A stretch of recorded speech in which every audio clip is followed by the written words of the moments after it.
Hi, this is Cristina Dam, and this is Liberate the Podcast, where we educate, motivate, inspire, and liberate your consciousness. From spirituality, holistic healing, to creativity and conscious business, we've got your mind, body, and spirit covered. Hi, welcome again to Liberate the Podcast. So I'm really excited that we have one of our residents, and residents is somebody that is always at our store at least once a month doing an amazing workshop event. She's also an author, a marriage family therapist.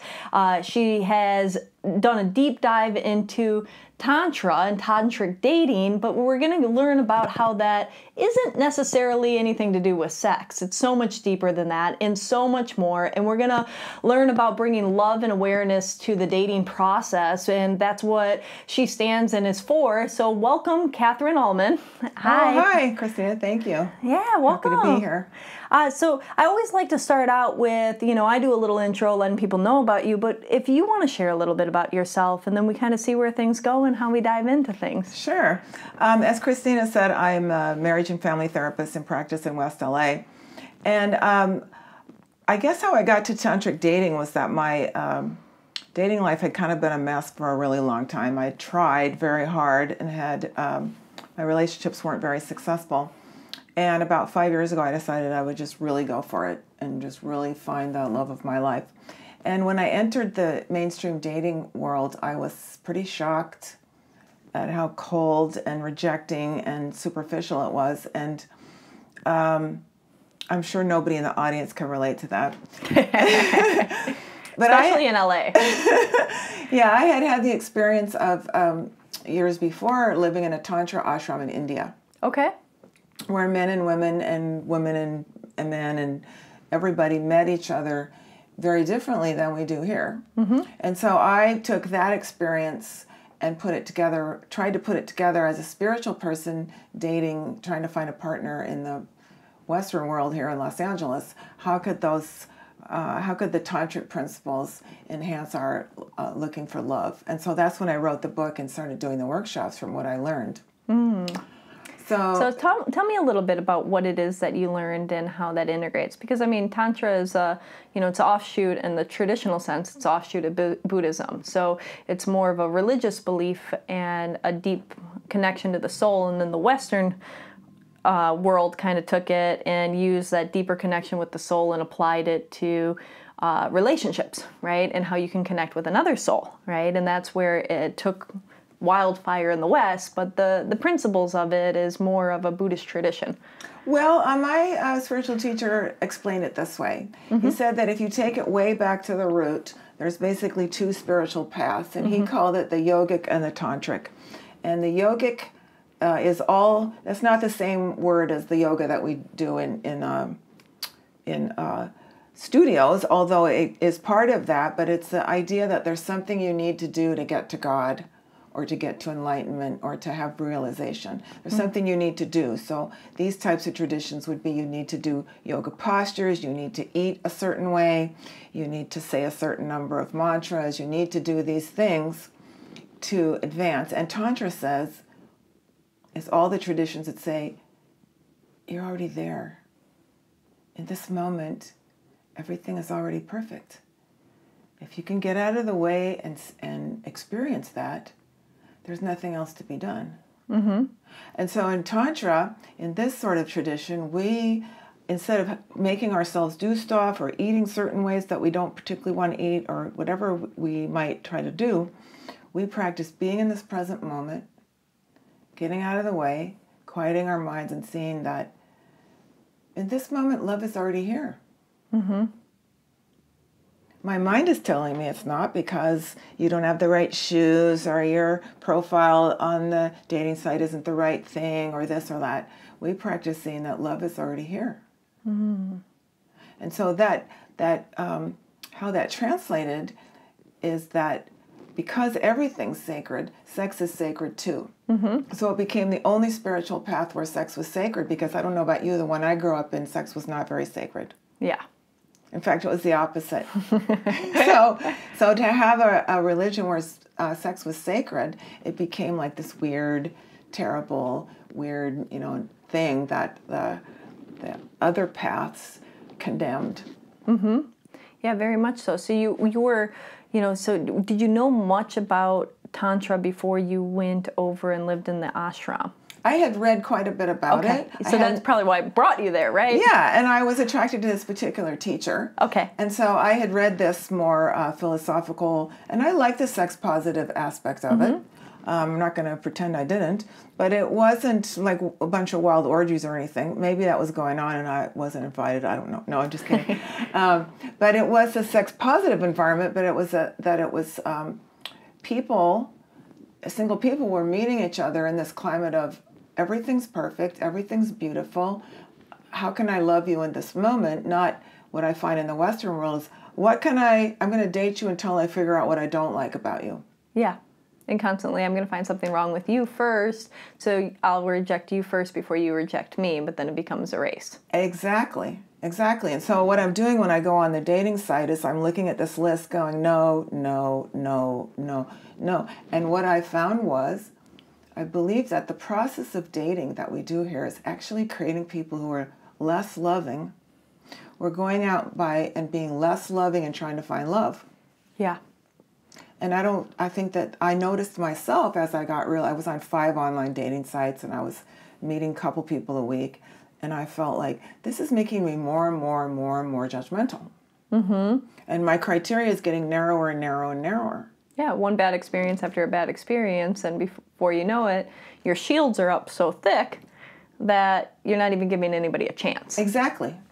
And one of my students likes to give the example that, she had checked that she didn't believe, on the dating site, she had checked that she didn't believe that she would be compatible with a Muslim man, for example. And I said, are you prejudiced against Muslims in your personal life? She goes, oh, no, not at all. I would have Muslim friends, but I didn't think I would date a Muslim man. Well, guess who she's married to? Yeah. Once she opened her heart. Yeah. When you let go of those judgments. So that's pretty much what you teach, is helping people let go and be present, right? Yes, and we practice that in the workshop. So it's one thing, everybody thinks, oh, I agree with that, but to actually sit in the presence of another person and be fully accepting, experience that breathing human being next to you, what we might call their divinity, their sacredness, the beauty of this other person, breathe together, look in each other's eyes. You can't help but fall in love with every person that you are that present with. That's beautiful. So take me through a little bit of the journey. So you're over, how long were you at the ashram? I lived there for a year. For a year. Uh-huh. And then after that experience, you come back to the West. And was it initially, right when you came back, you wanted to start writing those principles, or was it when you had these 5 dating profiles going? Well, there was a little gap in there because I actually got married. My second husband I met at the ashram. Oh, okay. And we came back to San Francisco and we did that thing, and then that fell apart. And then I started the dating, and I had a little period of time when I was by myself. And then I decided I'm going to really go for this. Mm-hmm. In my own estimation, I'd been a failure at this all my life. And people might beg to differ. They say those were all learning experiences, all those relationships. But I hadn't found the love that I wanted. Yeah, and that's the point. I do believe that everything leads us to the next, but there is, certain goals or certain aspirations or desires that we want out of certain things, and if we're not hitting those benchmarks, if somebody's going out to play basketball and they keep on missing the shot and missing the shot and missing the shot, yeah, did they play the game? Yeah, did they learn a little bit better for it? But their goal is to make the shot, right? Yeah. And so, I can understand, both perspectives, but it's what is it that you want this experience to be for your life? Yeah, right? Exactly. And so you weren't achieving that to what you wanted, even though you learned from all of these past. And so, okay, keep going. Exactly, and I didn't really know what I was doing wrong. I'd been in therapy and so on. So I went back to therapy to finish up whatever I needed to. I hired a coach. I really thought about the tantric principles, and I just started dating a lot and then synthesized this dating as a spiritual path, which is if I'm meeting you on a coffee date and we're sitting down, we're having coffee, how can I sit and enjoy you as a person, even though we'll probably never see each other again. Every single date you go on is probably not going to turn into the love of your life, just the same way every person you meet is not going to become your best friend. We don't really worry about that, you know. But in dating, if it doesn't work out, we think something's wrong with us. But if you can have this more relaxed attitude of just going to see how much of a loving encounter we can have in this 45 minutes we're having coffee. Yeah. I developed myself as a lover, and then a more loving person is more likely to be attracted to me as well. Yeah, because what you are, you attract. Exactly. And so I had to also come to the realization that I had attracted partners who were kind of half-loving, because I was kind of half-loving, and I didn't know that about myself. But I saw that that was the truth. I'd been trained by advertising and everything to be very judgmental. And through this tantric dating process, I learned to let a lot of those judgments go, learn how to be more loving, and then could attract love back. And now I'm in the fantastic, my partner now and I are always saying we didn't really know it could be this good. Yeah. Well, you're both committed to it. We're both committed to it. We both worked on ourselves, and now we want to share this message of it can be this good. Ah, that's beautiful. And so when you're having these experiences, these 45-minute coffees, and you're being present and being the most loving that you can be, when was it the decision that you decided that you wanted to take this and write this and share what you were learning and experiencing for others? Well, I was actually, as I say in the foreword to my book, I was having some conversations with a younger guy friend of mine, and we got so excited about dating. He's a spiritual person as well. We got so excited about how we could apply spiritual principles to dating. We started talking on the phone almost every day. We'd go on dates and we'd come back and well, what think about this and this and this and this. And out of that, those exciting conversations, one day we were saying we could teach this to people, and I go, we could call it Tantric Dating. He goes, yeah. So I immediately bought the URL, and we gave a talk, and then he dropped out, but we started giving the talks, and I wrote the book, and that's how that happened. Wow. Because once you really learn something, you want to share it. Yeah, of course. If you found something and it worked for you, then I would like other people to be able to find this as well. So when did you write your book? It was a year and a half ago. I think it was June. And you were doing some classes before that, and then now you do them regularly.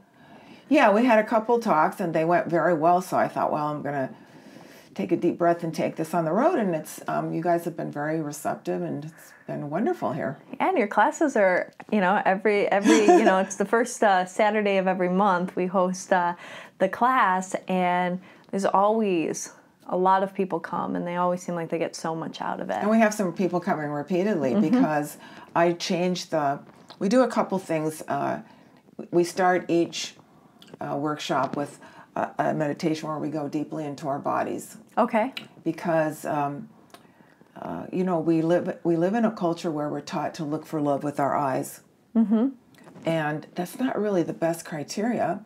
Because I don't know, I'm sure some of your listeners can understand this, but sometimes we find someone we like with our eyes, but we don't actually. Once we get into a relationship with them, we're not even actually that comfortable sitting around with them. So yeah. Their energy and the different things, and exactly. it's like what I say to people all the time. You can, think somebody's not that attractive, and then find them to be even more and more and more attractive the more you get to know them, and then you can find somebody to be extremely attractive, and the more you get to know them, you don't find them attractive at all, because it's the outside is just the shell. So in order to spend time with somebody, it's the internal. It's that feeling state of being comfortable in their presence. Yeah. So I help us come into our feeling the present moment in our bodies, which for some people it's the first time they've ever done that. I know before I went to the ashram, I'd never done that. Wow. We sit and feel what people's energy is like. When I was at the ashram, we did this experience where we were blindfolded. We would go around without being able to feel everybody's energy. So you could feel that, this person feels lovely to sit with, and this person is a little tense, and this person feels like they'd be a family member, and this person feels like two poles of two magnets. What do you call that when they're opposing? opposing magnets. And without being able to see, feeling that, and then we took the blindfolds off. It was not often the person you thought you would have connected with. Do you do that exercise here too? We haven't done it because I don't want to ask strangers to be blindfolded, because we knew each other a little bit before we got blindfolded. But we do sit and try to feel we've seen what the other person looks like, and we do sit with our eyes closed and try to feel the resonance. I like that, and it kind of reminds me there's the soul and the energy, but then they also say on a physical level that depending on even we have more bacteria cells in our body than we do human cells. Really? Mm-hmm. And that depending that there's different kinds of types of bacteria that will actually repel against each other, and then different types of bacteria that actually simulate with each other. And so it's interesting. Yeah, I go down rabbit holes all the time learning things. But yeah, and so there's a lot of new studies have been done about the different cultures of bacteria that people have in their gut, and whether they get along personality wise or not. And so your eyes and your consciousness may know nothing about it. Nothing about that, but I'm saying, but the bacteria are going, Yes, I mean, there's the physical, the legitimate physical, and then, of course, there's the energetical, the emotional, the interest, all the subtle energies that someone experiences, too. But I think that's such a cool experience, that I would love to see that done in a group, because just to have people be aware of the different forms of energy without awareness of a physical form. I think that's hearing that's the first time I've heard that study. So yeah, I'm planning. I haven't talked to you guys yet, but in my mind, we're already going to be doing here at Liberate a full day. We'll incorporate that. I just haven't. That's cool though. It fascinates me. So yeah. So we sit down in the workshop and we all sit and ground in our bodies. We really breathe into our bodies and get present that way. And then I was saying people are coming back to the workshop because then we do an exercise each time that's different. Mm-hmm. So there's different content each time, so people can come back to the workshop and practice. How can because it's always with workshops, you learn something and you go out in the world, it's like, well, how do you actually implement that? Yeah. So part of what I want to do here, being monthly, is be a place that people can come back and refresh before they go back out in the cold world of dating again with, how do I do this from a spiritual place? And we're starting to get a core group that comes back and refreshes before they go back out again. That's very lovely. And then at the end, we often close with a certain kind of a ritual of just sitting with a person and looking in their eyes, which we don't really ever do very much. Mm-hmm. And we used to do that at the ashram for 20 minutes, and I don't ask people to do that, but just to sit and look deeply into another person's soul, mm-hmm. you cannot help but fall in love with that person if you do that. Yeah. Anybody. Yeah. Because you see their beauty. It's just overwhelmingly beautiful. The guards and the shields go down, and the essence and the pureness and the acceptance. Exactly. Right? And so these are some of the things that people do in the experience of the class. Mm-hmm. And can you share with me a little bit more on what other things you cover in your book, too? Because I'm sure that you go into a little bit more. The book's a little longer than the one class. So. Sure. I have some exercises in the book, for example, along the same themes. One is what I call the Starbucks exercise, where you just go and we all are taught that a certain type of person is attractive in this culture. And that varies, as we know, from culture to culture. So, mm-hmm. for example, pretty much everyone knows the examples of the ancient Polynesians, where the bigger you were, the more attractive you were. Mm-hmm.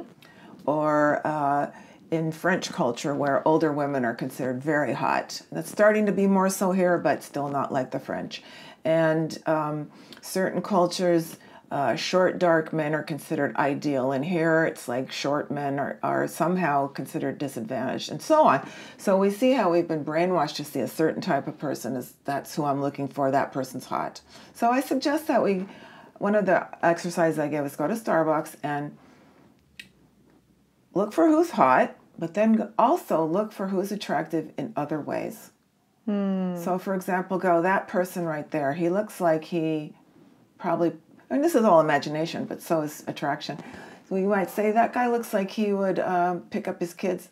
He'd spend his afternoons picking up his kids at Little League or coaching Little League. That's a good person. I find that attractive. Okay? Which is interesting because then you're allowing your unconscious to bring up what you truly desire, not even knowing. Because somebody might not know that they think that somebody that takes their kids to Little League is something that they're looking for or that they're finding attractive, right? You know, because they might look and analyze somebody and they might come up with these, you know, imagination of circumstances and events, but in that, there's a thread of what they truly desire. Exactly. And a goodness, looking for a goodness of a person, that's not necessarily what we've been taught is hot. Yeah. Okay? So she looks like she probably spends time taking care of her mother or spends a lot of time being a family person, and that's an attractive quality whether or not that's the person I would ever want to be with. I'm exercising my ability to find more things about people attractive than just the advertising industry's idea of who's attractive. Yeah, and they might be like, oh, I think that person's, you know, attractive because they would spend hours writing or reading, you know, like where I'm saying like the different priorities, you know, in one's life. Ah, okay. So that person's a little bit shy and introverted. That probably means they read a lot or they have some kind of interesting secret life, private life. So we take these things that we're taught are not attractive and we start expanding our idea. Because I know when I was at the ashram, I started finding almost everyone attractive. And when I got back here and would say, are you kidding? Everyone in LA is good looking. Have you, you know, and they'd be like, no, they're not. I was like, well, you can train yourself to see that everyone's attractive. Everyone's attractiveness. Yeah. It's like that movie, what is it, Shallow Hal? Do you remember that movie? I remember the title, and I remember the trailer. It looked hilarious. Yeah, so I forget who the main character is, but I know Tony Robbins played itself in the movie, and he hypnotized the guy to see inner beauty instead of outer beauty, and he fell in love for the first time in his life, and he had no idea what the woman that he fell in love with actually looked like. Yeah. Yeah, well, that's actually a freedom of a sort, because I call it the tyranny of the eyes. I say the eye's your false friend because they're giving you false information all the time. And to have freedom from that. We still can enjoy attractive people. That's not the point. People are always like, does that mean... I always get this thing. They go, does that mean I have to be with someone that I find ugly? It's like, that has nothing to do with what we're talking about. Yeah, you could find somebody that is extremely, you know, physically attractive from your eye point of view and soul point of view, but you're going after it from the other. Exactly. Right? And so I like that. And what other cool exercises like that? I like that one for people to do. Well, I have one called the egg meditation. It's to really get in touch with our yin nature. And it's for women and men. Why not? And I did this. I had heard that people love this one for some reason. I had read this thing about that modern women are becoming less yin because our culture doesn't privilege being quiet, being a bit modest, being passive. These are all considered bad things in the mainstream culture. Being shy, and all these things are, you know, nobody's looking for that. And so it's good that men and women are becoming more equal, but then nobody's allowed to be these characteristics. Everyone has to be bold, assertive, kicking butt, you know, out and doing this, and it's not okay to be introverted, quiet, and so on. So I thought that I would like to develop some of my yin qualities, and I, for some reason, thought about you know, in sex ed, when you see those, or you can see it on YouTube now, where the egg is sitting there pulsating and all the sperms are running at it. So I thought, well, I'll just be, in terms of dating, I'll do this meditation on this egg, just sitting here, being an egg, a queen egg, because the egg doesn't really do anything. It just sits there while the sperm rush up to it and stuff. I'm a fairly aggressive person in the world, but anyway, they're all rushing up, and I just did this meditation. And then I was out at a bar where a lot of single people were, and I sat on the bar stool and kind of did my egg meditation. I opened my eyes, And I usually don't get approached much in bars because I can be shy. And all of a sudden I opened my eyes after doing the egg meditation. I looked around and like a bunch of sperm had swum up to me. So I just suggest this not as a way of becoming less passive or less assertive, but just to exercise this other part of our nature. Okay. To be able to find all of these qualities in ourselves and in other people attractive. Yeah. And, you know, on the other aspect of that is that you're visualizing bringing things to you, and everything's energy, you know? And so the energy just came to because you were attracting it to come. Exactly. Right? And then, so you have these exercises, there's many more, and I want to spoil everybody that you should buy your book and dive in deep that way, come to some of the classes, and it sounds like we're going to be expanding and doing more classes with you as well, which is really great. Now, one of the things that I wanted to touch on is that there's a misconception in the West that Tantra is all about sex. So do you want to touch on that a little bit? Sure. There is a branch of Tantra which is definitely about sex. It's not the sort of some people take it to mean, you know, having big, huge, explosive orgasms and so on, and doing these wild things. And basically, a tantric sex is different than conventional sex in that it is not goal-oriented. So in conventional sex, the goal is to get to orgasm, and then sex is over. Mm-hmm.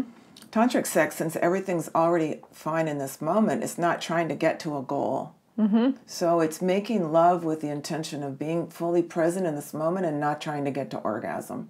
Yeah. So there's lots of ways of just practicing, just like the exercises that we do in class, where we would practice being in the present moment, breathing, seeing the beauty of the other person. I like to say that tantric sex is sex equals love.